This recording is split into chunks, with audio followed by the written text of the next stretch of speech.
Reka mbasuze kandi mbifurize kugira ibihe byiza nanabaha ikaze mu nkuru y'urukundo yacu ndende y'uyu munsi. Nk'uko mwakomeje kubinsaba ko nabakomereza inkuru z'urukundo ndende, iyi ngiyi ya Sano na Iriza ntizabacike kubera yuko ni inkuru nziza cyane kandi muzakunda. Ni inkuru irimo amasomo menshi kurenza inkuru zose nabagejejeho mu gihe cyatambutse. Nkaba nkusabye mbikuye ku mutima kubana nanjye kuva kuri episode ya mbere kugeza kuri episode ya nyuma. Mbonereho no kukwibutsa yuko ino nkuru uzayikunda kurenza izindi nkuru zose nabagejejeho. Nk'ibisanzwe n'ubundi ugiye kubana nanjye Alpha Sam. Gusa mbere yuko dutangira, ndagira ngo mbanze ngusabe kumwandira kuri buto like aho nguwo munsi. Uhita umanuka ugena muri comment umbwire ko wamaze kuhagera kugira ngo mbashe kumenya umubare w'abantu tugiye gutangira ino nkuru. Reka nizere ko wamaze kwandika kuri buto ya like aho nguwo munsi. Ndetse kandi wagenda muri comment ukatubwira yuko wamaze kuhagera. Ni ukuri ababikoze Imana ibaha umugisha. Twihuse cyane rero n'inkuru yacu. Dutangirira inkuru yacu mu rugo ubona yuko urugo rwifashije. Abari mu masaha y'igitondo hanze yicaye umusore mwiza. Umusore usa neza rwose ubona yuko ari umuntu mukuru kandi ari umuntu uriseriye cyane. Uwo musore kandi ubwo aba yitwa Sano. Sano aba arimo gusoma igitabo aninywera gake gakeya. Nuko mu nzu ahita hasohoka umugabo. Uwo mugabo kandi ubusohotse aba ari papa wa Sano. Papa Sano abaza umuhungu we Sano ati ese bitewe ko ubyutse usoma ibitabo? Sano ati mbyutse ari byo nshaka gukora papa. Papa Sano ahita yicara maze ati uyu munsi se ntabyo ufite byo gukurikirana? Nta mukiriya mufitanye gahunda? Sano ati gahunda nzifite ejo, ariko ndaza kujya guhura na Lucas, tumaze igihe tutabonana ngo tuganire. Papa Sano ati ushaka n'indi minota nka 30 ujye kureba Julie kubera ko amaze iminsi anesha umutwe ngo araguhamagara ntiwitabe, yakwandikira ntumusubize. Sano ati ariko ntabwo numva impamvu wambwira gutyo papa. Kwitaba Julie si itegeko, kumusubiza kandi nabwo n'ubushake bwanjye. Ikindi kandi nta n'umwanya rwose nge nabona wo kujya kumureba, usibye n'iminota 30 uri kumbwira. Rwose n'umunota umwe nawo namubonera. Papa Sano ati kubera iki se? Sano ati byose urabizi papa, mu buzima bwanjye sinzongera guha umwanya igitsina gore. Papa Sano ati Sano buriyerega abantu bose si bamwe. Kubuza abantu babiri nyine bahemutse ntibisobanuye ko n'abandi bose nyine basigaye ari abahemu. Ikindi kandi ujye wibuka yuko nyine usabye imbabazi azihabwa. Kubabarira no gutanga amahirwe ya kabiri ni ibintu bitandukanye. Julie naramubabariye, ariko sinshobora kongera kumuha umwanya yari afite mu buzima bwanjye, kubera yuko nyine umuntu wagutengushye rimwe burya yanakongera akabikora. Papa Sano atoke Julie ntacyo reka tumureke. Abakobwa barahari benshi kandi weho nta mukobwa wakwanga kubera yuko ufite byose. Biragoye kubona umusore ugeze aho ugeze, ariko reba ku myaka yawe rwose 31, uri umwavuka mwiza w'umuhanga, nyine ufite byose, ariko urabura umugore. Kandi buriya no kugira umugore rega hari icyo bifasha umuntu. Si ibyo gusa kandi kubera yuko ni na byiza kugira umuryango nawe ukitwa papa, ukajya uva ku kazi nyine hari umuntu ugutegereje. Ntabwo nzi niba rwose ujya ubitekerezaho ibyo bintu. Sano ati ibyo si ibintu ntataho rwose umwanya wanjye papa. Ntabwo numva impamvu yo gushaka umugore kandi nyine mama. Sinumva impamvu yo gushaka umugore kandi na mama yaraguciye inyuma maze mugahana divorce, na Julie twakundanaga akanca inyuma. Papa Sano ati inkuru yanjye siyo yawe rega wa mwana we. Ikindi kandi abakobwa bose si ba Julie, kimwe nuko abagore bose atari nka mama wawe. Sano ati wa musaza we rero mbabarira, ibyo wambwira byose rwose nta cyatuma ngiye niyumvamo abagore pe. Papa Sano ati okay ntacyo reka mwihorere. Ngewe rero nyine nyuma y'imyaka myinshi nandukanye na mama wawe, naratekereje nyine numva buno buzima ari burebure cyane ntazaburangiza ndi njyenyine. Sano ati none se ugiye gushaka undi mugore papa? Papa Sano ati cyane rwose. Hari icyo bitwaye se? Sano ati ntacyo bitwaye, n'ubundi si byiza yuko usaza uri wenyine, ahubwo nyine ndatangaye ukuntu ntari nzi yuko ufite umuntu mushaka kubana. Papa Sano ati uwo muntu ariko ntago araboneka, ndacyamushaka, nyine uwo mutima uzanyerekezaho azaba ari uwo nguwo. Ahubwo se urumva nzamubona? Sano ati cyane rwose papa, hari abagore beza batagira rwose abagabo ndetse ni na benshi cyane. Papa Sano ati ntabwo nshaka umugore wigeze kugira umugabo rega, ahubwo nshaka umukobwa wa wundi nyine ukimeze neza. Nyagasani Sano ati ngwiki papa, ku myaka yawe 56 ushaka umugore ungana n'abakobwa bawe? Abasaza ariko mwaribohoye koko. Ubwo se koko uwo nguwo wamumaze iki? Papa Sano ati none se umugore amara iki? Dore harabura n'imyaka 4 ngo bame ikiruhuko cy'izabukuru. Rero nyine tuzajya dusohokana nyine turya ubuzima. Sano ati ntago wabona umukobwa muto rwose ugukunda pe. Abo ni babandi nyine baba bashaka amafaranga, babandi nyine mu bana bafite gahunda yo kukwica bagasigara n'ibyawe, maze bakazahita bibanira n'udusore dutoya. Papa Sano ati ese kuki wari utekereza ibintu bitari byiza gusa?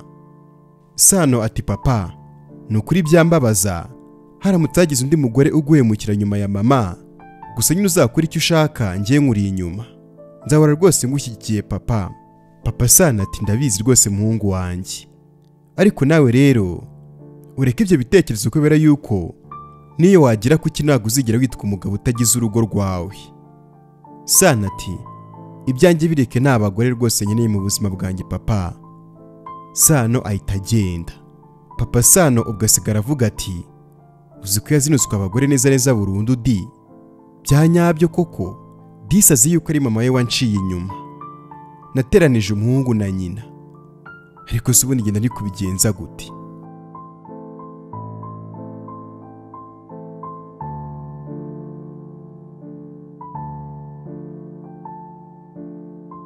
Ubwo amasaha yaciyeho tugaruka ahantu mu muryango ubona yuko ari umuryango udakize. Hanze kandi ubwo abahicaye umukobwa mwiza, ariko ubona yuko ari umukobwa utuje cyane kandi atanareba, mbese nyine afite ubumuga bwo kutabona.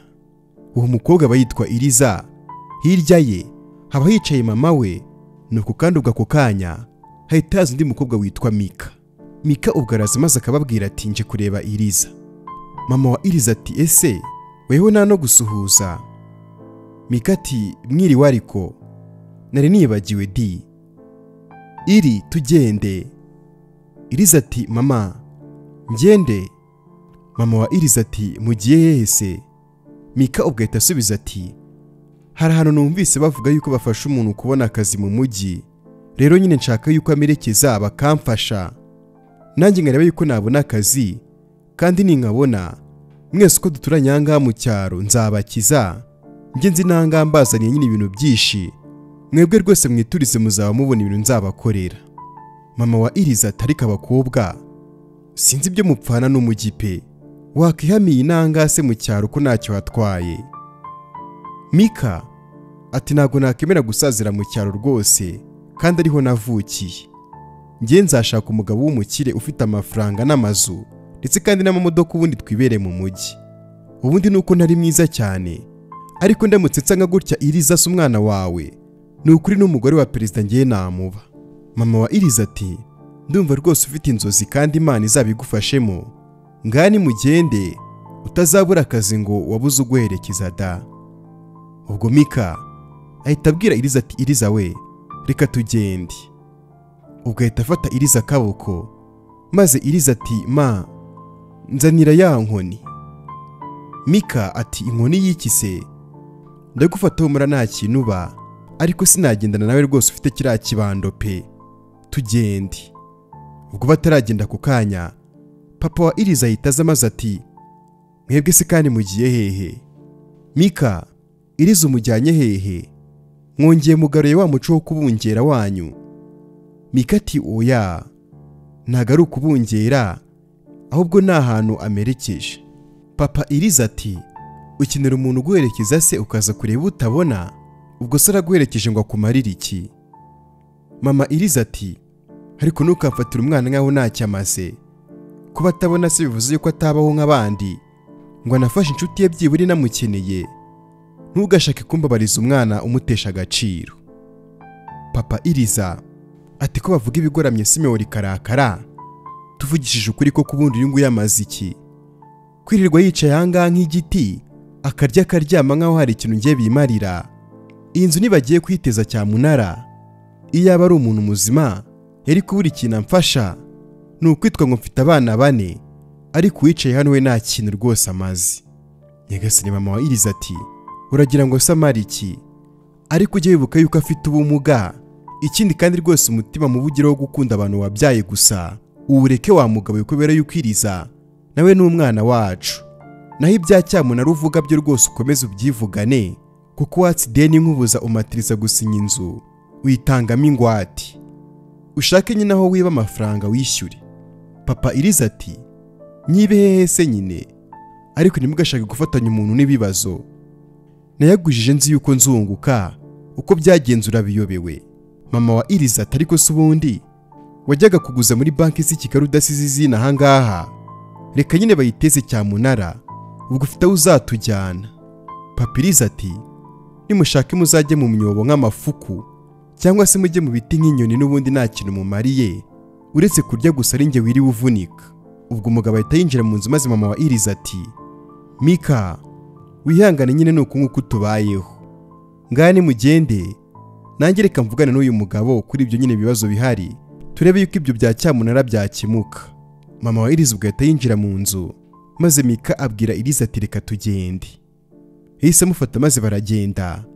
Mika abaza Iriza ati ese kuki wanyu batongana ntuvuge? Iriza ati iyo mvuze nyine papa ahita ambwira amagambo menshi mabi, akambwira amagambo ankomeretsa kandi rwose birambabaza cyane, kuko nyine bituma nibuka yuko navutse ndeba nk'abandi bana bose, ariko nyine nyuma nkamera gutya. Mika ati menya ariko atanagukunda. Iriza ati umwana wundi abishya inkonda Mika, ko afite umuhungu n'abakobwa babiri se basoje kwiga, yabakunda Iriza atabyaye utagize n'ikintu amaze ngo bimufashe iki? Gusa nyine njye nta kintu rwose bintwaye, uko byibuza barandeze kuva mfite imyaka 4 kugeza uyu munsi mfite 20. Mika ati harya ubwo ufite imyaka 20? Nanjye regeje ubundi nzaba nurije 22. Reka ngire njye mu mujyi, ubundi mpurirayo n'umusore w'umukire duhite twibanira. Iriza ati urabivuga nk'ibizaba mu munsi umwe, wagira ngo ntiwamara n'imyaka 10 utaramubona. I Kigali haba abakobwa benshi bo mu bakire, rero rwose biragoranye yuko umusore nyine waho yahita akunda wowe. Mika ati sha winshintege kubera yuko rwose nkabya inzozi, kandi rwose ibyo bintu ngiye narabirose. Gusa nugira ikibazo nyine nimubona uzahita uza twibanire. Iriza ati Imana izagufashe Mika, nubwo nyine ibyo yifuza biri kure, hari igihe rwose numva ibintu uvuga nkagira amatsiko yo kureba nyine ukuntu usa pe. Mika ati nyine ndagakobwa keza, ariko nyine uri mwiza kundusha, gusa nyine twese turi beza nugira ikibazo, mu ijuru nta mumyizi zaba ziriyo, bivuze ngo nyine uzambona. Iriza ati nitugira amahirwe nyine tuzarijyamo, gusa nyine Mika hari ikintu nshaka yuko umfasha. Mika ati mbwira nta kandi kazi rwose mfite uretse ko kugufasha. Iriza ati nyine ndabizi yuko nta kintu maze, nkuko nyine papa ahora bivuga, rero nyine nshaka kugira ikintu nkora nkamufasha byibuza bwa rimwe, akajya avuga ati Iriza yankoreye ikintu.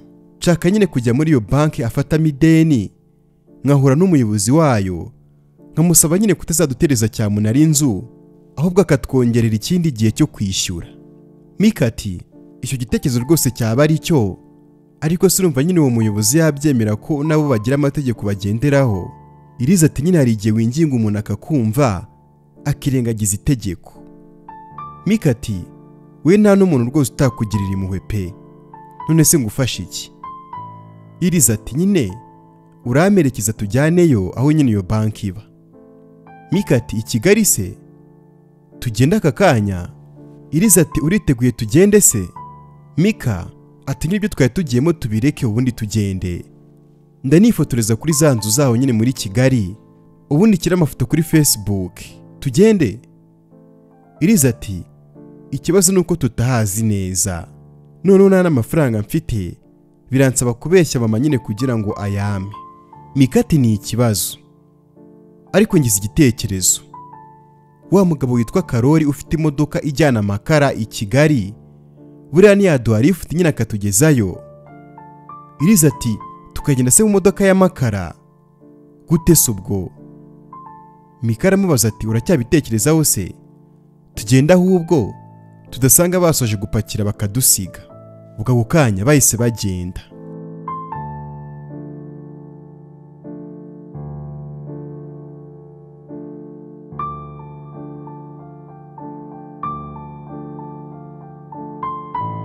Hagati tugarutse ahantu muri resitora, haba hicaye umusore witwa Lucas, yicaranye n'abakobwa babiri, umwe aba yitwa Juliana cyangwa se Julie, undi yitwa Yannis akaba ari na mushiki wa Sano.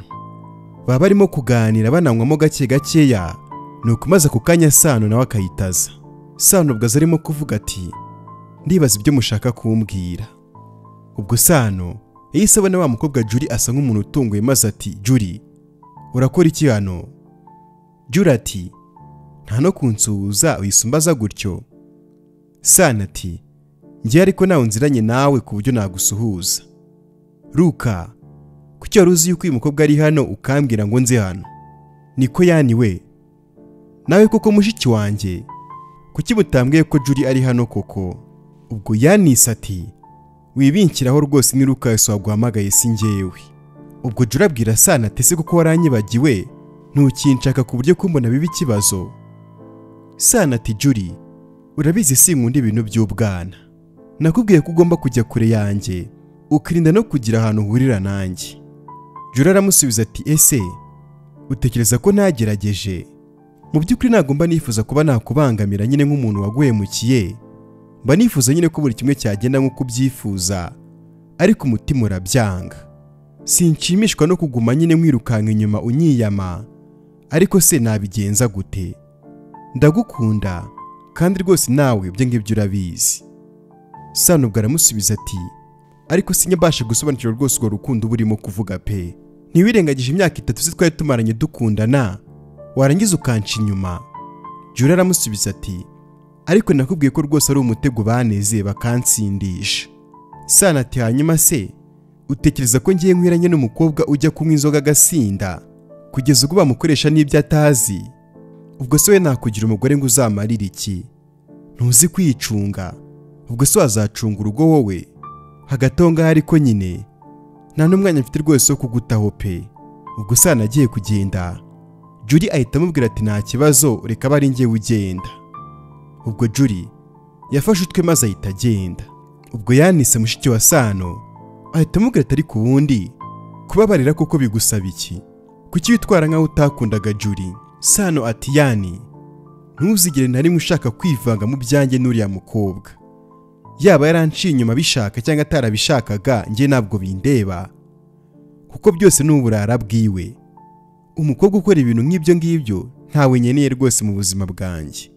Yannis ati ariko uriya mukobwa rwose Julie aragukunda cyane Sano, kandi nyine umuntu ukunda uba ugomba kumubabarira, ariko nyine wigize umuntu wababaye, wigize umuntu utababarira neza neza nkaho wowe utakosa. Hari umunsi uzabyumva sha. Yannis ubwo ahita agenda. Lucas ahita abwira Sano ati urabona ko urakaje na mushiki wawe mani? Sano aricara maze ati nashaka arakari. Ubwo Lucas ariko rero ntabwo ndi kumva rwose impamvu udashaka kubabarira Julie, kandi yarakosheje inshuro imwe gusa. Sano ati ntushobora kumva uburemere bw'ibyo yakoze, niyo mpamvu nyine ukomeza kumuzana ukamuntarika imbere nkaho utekereza yuko nyine hari ikintu bizahindura. Uriya mukobwa Julie simukeneye rwose, nta nubwo nkimukunda kubera yuko namaze kumutakariza icyizere. Lucas ati hanyuma se mani amaherezo nayahe wa muntu we koko kubona nyine imyaka yawe yakujyanye? Ejo bundi uzaba wujuje imyaka 32, kandi kuri iyo myaka ukwiye rwose kuba ufite umugore. Sano ati hanyuma se ibyo ngibyo byanditse hehe? Hagati aho ariko nta n'umugore ngiye nzashaka rwose. Ababyeyi banjye bahanye divorce atari ukubera mama waciye inyuma papa, none uriya mukobwa Julie nawe yanciye inyuma tutarana abana. Urumva ngiye nzaba nshaka umugore w'iki se? Reka nkomeze nite kuri kariyeri yanjye, iby'inkundo n'abagore ngiye rwose ntabwo bindeba. Lucas ati aho ugeze ariko ni heza mwana. Nekereza ko uri mu bavoka b'abahanga cyane, icyo ubura gusa ni umugore, kandi rwose biranatangaje kubona nyine umusore ugeze nkaho ugeze. Rero irengagiza ibyahahise ushyira umwana amagoma n'ubuzima bukomeze. Sano ati ngo umwana wuhe se? Lucas ati ndavuga Julie mani. Sano ati mani ngiye no mu nzozi zanjye mbi sinshobora no kuba narota rwose ibyo ngiye nabanye na Julie. Hagati aho ariko reka ibyo rwose tunabirekera ahangaha, ahubwo umbwira amakuru yawe.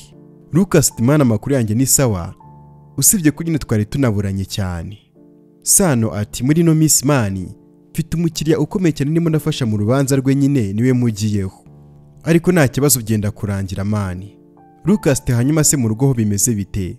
Sana ati se nk'iyo umbajije mu rugo ubugira ngo umubwire amakuru y'uriya musaza ngo ni papa, ameze rwose neza cyane, aba ari mu kazi ke, yanambwiye ko ashaka gushaka umugore.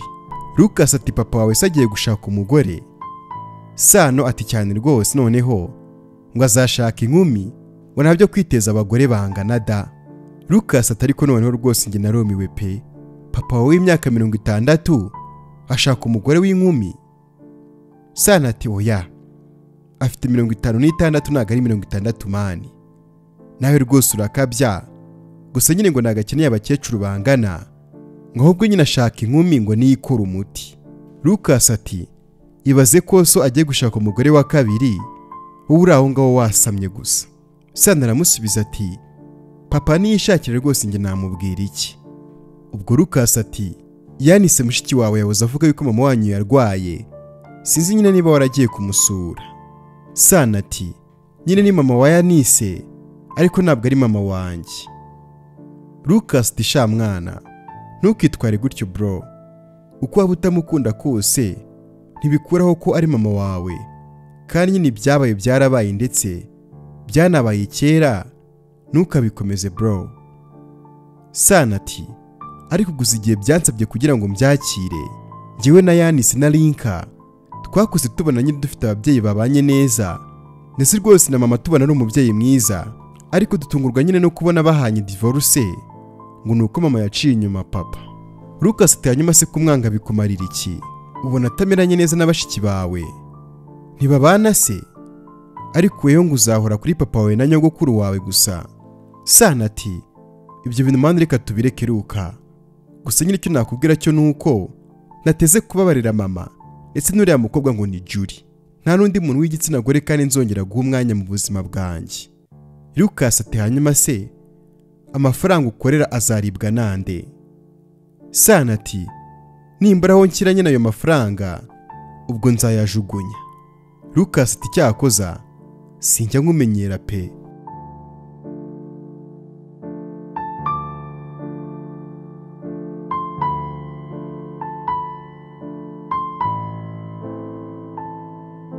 Amasaha ubwo yakomeje gucaho, maze tugaruka ku mugoroba Iriza ari kumwe na Mika, bari bagezeho bashakaga gusa nyine basa nabi cyane kubera ivumbi ry'amakara.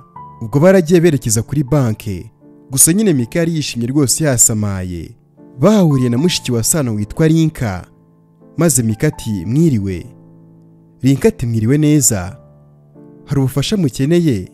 Mika ati twashakaga nyine guhura n'umuyobozi wa banki. Linka ati ko bidakunda se, ntabwo umuntu wese apfa kubonana nawe gutyo gusa, ahubwo nyine bisaba yuko muba mufitanye gahunda, rero birasaba yuko mbashyira kuri liste nyine mukazaza ejo mukabonana. Mika ati ejo ntabwo byakunda kubera ko tuvuye kure cyane mu karere ka Rulindo, dukeneye gusubirayo nyine, kandi rwose urabona yuko mugenzi wanjye afite ubumuga bwo kutabona, rero nyine mudufashe. Linka ati okay, ko musa nabi se, wagira ngo muri abantu batwika amakara? Mika ati twaje mu modoka yitwaye amakara. Linka atari kumenya ibyanyu bitoroshye, ntacyo mwe mutegerereje hano, ndaje muvugisha. Linka ajya kuri telefone, maze Mika abwira Iriza gake ati umwingingo upfukamye urire cyane rwose ku buryo kuguhakanira biri buze kwanga. Iriza ati we gusa usigara unsengera. Mika aramusubiza ati nibirangira turafata iminota nka 40 dutembere, ubundi tujye gutegereza Karoli ufite imodoka y'amakara yongera dusubize iwacu mu cyaro. Ubwo Mika yarebye hanze maze ahita abona papa wa Iriza aratambutse, maze ati Iriza we dore papa wawe aciyeho. Iriza ati njyana nyine twihishe.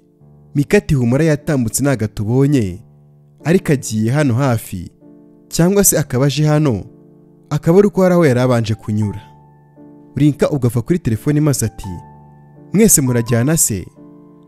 Mika ati ngenda sigara mufata umujyane. Linka ati ngwiki mufate sasa gutya.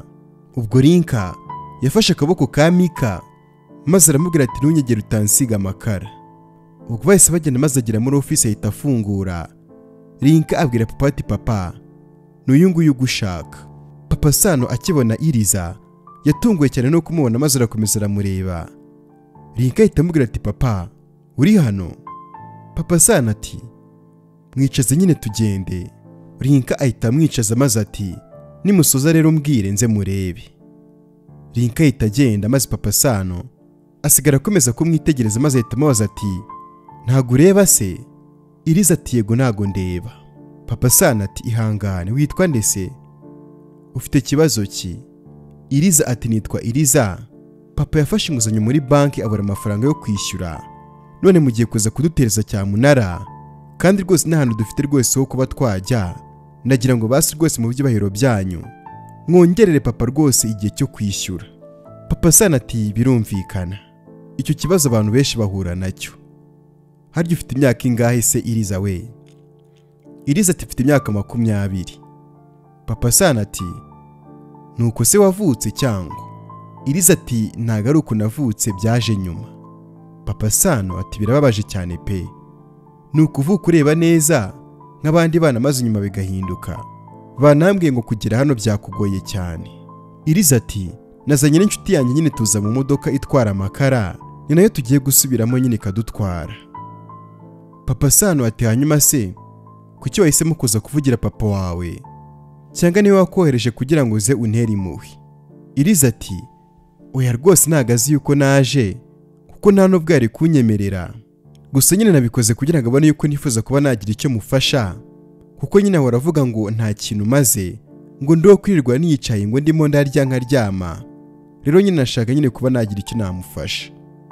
Papa Sano ati uri umukobwa rwose uzi ubwenge kandi nanjye ndagufasha rwose kugira ngo papa wawe abone yuko rwose ufite ikintu maze, ndetse n'undi muntu wese ugupfobya kubera nyine ufite ubumuga abone yuko nawe ushoboye. Iriza ati rwose murakoze cyane nyakubahwa. Papa Sano ati ntago ngiye guhagarika cyamunara ngo mbongerere nyine igihe cyo kwishyura, ahubwo ngiye kubakuraho ideni ryose mwari murimo. Nyagasani ubwo Iriza atunguye cyane ahita amubaza ati kubera iki se? Papa Sano ati nyine impamvu nuko waje hano kugira ngo nyine ukunde ugaragarize papa wawe ko byibura nawe ushoboye hari icyo wabasha kumukorera. Iriza ati yego rwose murakoze, ariko si ngombwa yuko nyine mudukuraho ideni, ahubwo mutwongerera iminsi tuzaryishyura. Papa Sano ati umuntu nakaguye nyine ubufasha ngo wange, humura rwose ideni ryanyu ndaje ndikureho. Ubwo Iriza ati hanyuma se ubwo nuridukuraho nyine mwebwe bizagenda gute? Papa Sano ati ibyo ngibyo rwose nubitindeho njyewe mfite uko nzabigenza. Ati wasanga mbongereye igihe nacyo kikazarangira mutishyuye, rero reka mbafashe mbibakize, nizere ko ari kutongera kwanga ubufasha bwanjye kandi aribwo waje ushaka. Iriza ati murakoze cyane, sinshobora kubona rwose ukuntu nabashimira, Imana izabiture rwose ibi ngibi mukozi. Iriza ubwo ahita asohoka maze papa wa Sano ahita amufata maze ubwo aramuyobora, afunguye abona hahagaze papa we, maze Papa Sano ati waruje kureba se umukobwa wawe? Papa wa Iriza ati hanyuma se avuye gukora iki mu biro byawe? Iriza we wageze hano gute? Waje se basubwiye nde? We na nyoko musigaye mukora ibintu ntabizi kugeza ubwo uvira Rulindo ukaza i Kigali nabizi? Papa Sano ati cururuka wa mugabo we. Papa wa Iriza ati ncururuke se ncururuke mu biki? Umwana wanjye avuye mu biro byawe umufasha akaboko, ariko ngo ncururuke murekure se nyine ugize vuba. Papa wa Iriza ugahita mumwaka maze ati uzajya wanga gufasha abantu ariko ushake kwishimisha ku bakobwa babo. Iriza ati papa sinzi ibyo urimo gutekereza nyine, gusa narinje kuba namusaba nyine ubufasha kugira ngo akongerere igihe cyo kwishyura. Papa wa Iriza ati hanyuma se arabuguhaye cyangwa ubundi se wowe unsabira ubufasha nkande? Umuntu nafasha abazima ariko ngo yafasha weho utagize ikintu maze? Papa Sano ati mu by'ukuri birababaje cyane rwose kubona ufata umukobwa ukamutesha agaciro bigeze aho ngaho. Ese kugira ubumuga bikuraho ubushobozi bw'umuntu? Wigeze se umugerageza byibura ubona nta kintu amaze? Babivuze ukuri ngo uwambaye ikirezi nagamenya yuko kera. Sinumva ukuntu rwose utazi agaciro kuko uba ufite uyu mukobwa. Ndi weho naterwa ishema rwose nawe kubera ko yavuye Rulindo ari mu modoka y'amakara aje kumvugisha. Papa wa Iriza ati yamaze ko mwavuganye se havuyemo iki? Papa Sano ati ntago nzabongerera igihe cyo kwishyura, ahubwo ideni ryose nzaribakuraho. Papa Iriza ati uduciki se kubera icyo uzabikora? Papa wa Sano ati ntacyo, njye nyine nishimiye ukuntu umukobwa wawe yaje hano kugira ngo nyine agufashe, niyo mpamvu rwose nanjye niyemeje kubaha ubufasha bufatika. Ako kanya Rinka ahita aza maze ati twasoje. Twara Iriza bari kumwe n'uwo mushuti we, bazanye maze hanyuma wohereza udukawa tubiri, hanyuma mbanze nsangire n'uyu mugabo tuganira. Ubwo Rinka yatwaye Iriza, naho Papa Sano na Papa Iriza bajya muri ofisi ngo baganire.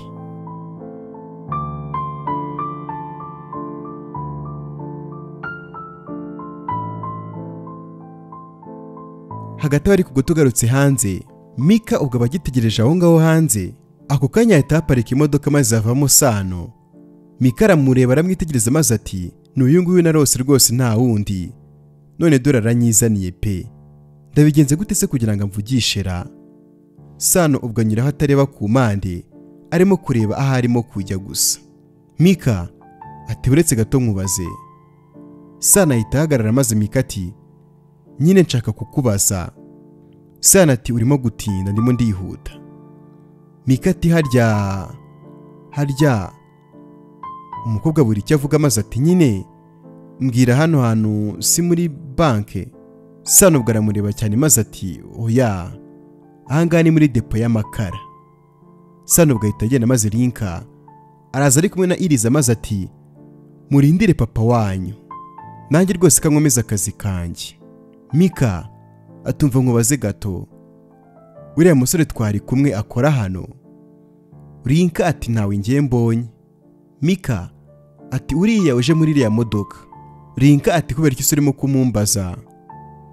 Mika ati ni mwiza, atambuka neza, asa neza nyine, mu by'ukuri araberewe cyane, amanota aramuha rwose ni 10/10 kubera ko yose arayafite nta na rimwe rwose rivuyemo. Rinka ati ese kuki abantu mutamenya ahantu mubarizwa? Reba ukuntu usa n'ivumbi ry'amakara, ariko erega ukavuga umusore nk'uriya, uzabanze rwose wige gucya, naho ubundi ujye umenya bureba nabo utagomba kureba. Mika ati ariko umenya ufushye, cyangwa ubona ari mwiza ukamwifuza niyo mpamvu urakaye? Rinka ati nakifuza se musaza wanjye. Ubwo ahita agenda maze Mika ati ni musaza we? Iriza ati wanasanga ari musaza we rero, kubera yuko nyine ni umuyobozi wa banke, byanga bikunda ni papa we. Mika atabakire ni ibyabo di, reka ngende musabe adahuze. Ubwo Iriza ati wagiye wimenya koko Mika, urimo kureba koko ukabona uwo musore wo mu mujyi yakwemera? Wagiye kuko umenya icyiciro cyawe? Mika ati kandi koko, none se ngo bigenze gute? Mbonye nyine papa waje ngira ubwoba, ariko ndabona ari nkaho rwose nta cyabaye. Iriza ubwo yararakaye cyane, ariko yumvise ko bamfashije ahita acururuka maze ati umuntu w'iyi banke ni umuntu mwiza. Yavugaga nyine wumva yuko ashishikajwe no kumfasha, ababazwa n'ukuntu nyine papa amfata, kugeza n'ubwo yabimubwiye. Nyine mu by'ukuri ni umuntu mwiza cyane, noneho aravuze ngo ntago azatwongerera igihe, ahubwo nyine aradukuriraho ideni ryose. Mika ati uwo muyobozi ni umusore se? Iriza ati oya ni umugabo, sinakubwiye ko ari we se wuriya mukobwa udufashije? Mika ati naringize ngo ni umusore wenda yagukunze, akaba ari mpamvu nyine yahisemo kugufasha, naho ngo ni umugabo. Iriza ati nyamara mu by'ukuri hari abantu rwose babigirira umutima mwiza pe. Mika ati cyane rwose, ubu ngubu noneho papa wawe abonye ko hari icyo rwose umaze, gusa nyine uriya musore ni mwiza pe, iyaba wamubonaga. Iriza ati ni ukuri Imana yandinze byinshi birimo no kwifuza, nubwo yabikoze nabi nyine ikangira umuntu utabona. Mika ati amaso y'umutima sinareba. Iriza ati byashoboka, njya ngerageza kwibuka amashusho nyine ya kera, nk'ukuntu uzi nyine abantu basaga, ubundi bigatuma nyine mpa ishusho umuntu turimo turavugana. Buri muntu tuziranye hari ishusho nyine aba afite mu bitekerezo byanjye. Mika ati nanjye se? Iriza ati cyane rwose. Mika ati gusa ariko njyewe nizera yuko uzareba rwose Iriza. Iriza ati rega nanjye rwose ndabyizera, ariko nyine mbibonera kure pe.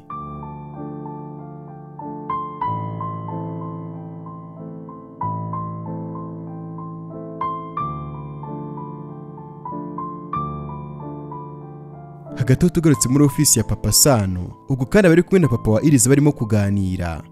Papa Sano atari ufite umukobwa rwose w'intwari pe. Natunguye no kumva nyine ukuntu yageze hano, ariko nababajwe rwose n'ukuntu utekereza yuko nta kintu amaze. Papa Iriza ati ngiye nakubeshye rwose, nabonaga nta kintu uriya mukobwa amaze, ariko ntunguye nyine n'ukuntu yaje hano aje kugusaba nyine ubufasha, none reba birabaye. Gusa ariko nyine nanone ntabwo numva rwose impamvu wahisemo kudukuriraho ideni. Papa Sano ati mfite abana 3, umuhungu n'abakobwa 2, ntanye divorce nyine na mama wabo kubera ko yari yanciye inyuma. Abakobwa nyine bajya kubana na nyina, naho umuhungu turagumana. Gusa nyine sinigeze nyine nifuza kuzababona nyine babayeho nabi pe. Nirengagiza ko nyine babana n'umugore wamemukiye kakomeza kubafasha nyine mu bintu byose. Rero nyine mu by'ukuri sinashimishwa no kubona nyine undi mwana uwo ari we wese arara hanze kubera nyine amadeni y'umubyeyi. Papa Iriza ati birumvikana. Papa Sano ati ariko rero hari n'indi mpamvu nubwo nyine ntazi ukuntu uri bubifate. Papa wa Iriza ati mbwira nta kibazo.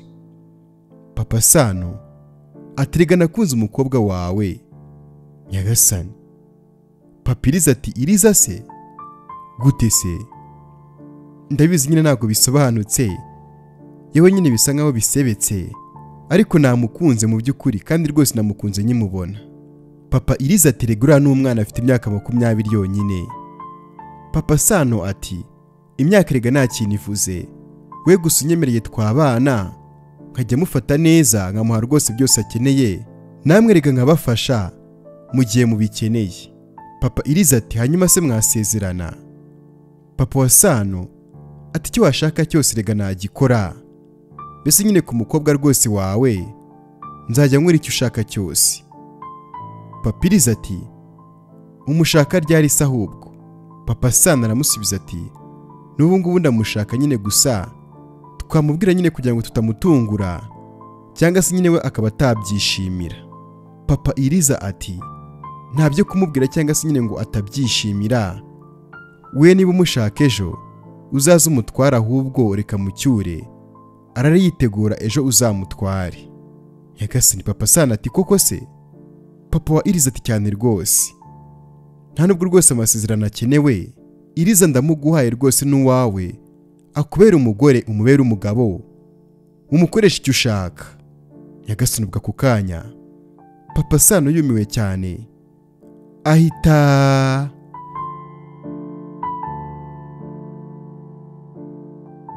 Nyagasani, uratekereza biraza kugenda gute mu cyo gikurikira? Andika ibitekerezo byawe muri comment mbwira ukuntu uri kubyumva. Ikindi kandi utagenda udakanze kuri buto like ngo munsi kugira ngo mbashe kubona neza abantu utangiranye no nkuru. Hanyuma kandi nk'ibisanzwe ngiye kuri mikoro uri kumwe nanjye Alpha Sam, utaza gucikwa n'ibice bikurikiraho tuza kumenya ukuntu bigiye kugenda.